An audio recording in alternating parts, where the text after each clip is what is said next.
Dear BPY family, it's a pleasure to greet you on this Erev Shabbat. I actually made this video a little bit earlier in the week, as you could probably tell from the weather. And I thought it would be a good idea to do this outside. This is outside my house, not going too far away from my house, but right outside this bush, this plant.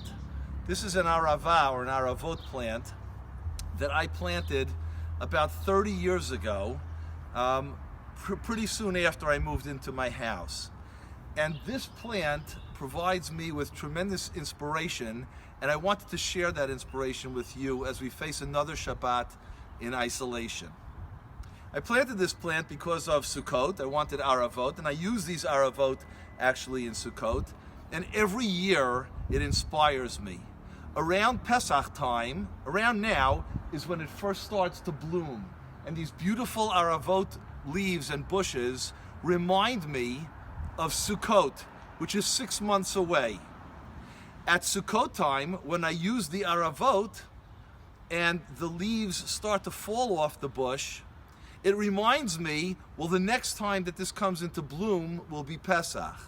And so I'm always looking at this bush and looking forward. When I planted it, I took the best aravot that I could find that year from my lulav, and I very carefully rooted them.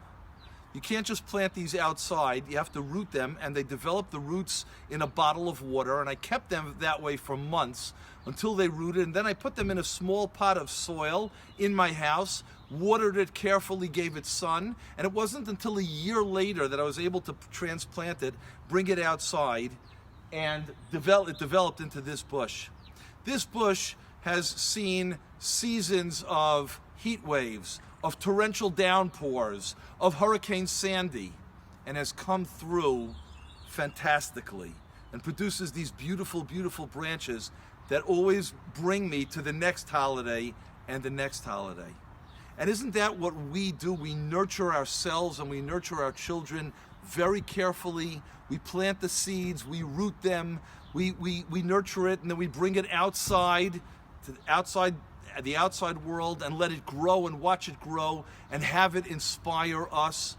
During these difficult times, we will make it Be'ezrat Hashem, and we will go on to, even though we've weathered torrential downpours and heat waves and Hurricane Sandys, we will go on Be'ezrat Hashem to inspire more, to be inspired more and more, and to inspire others more and more.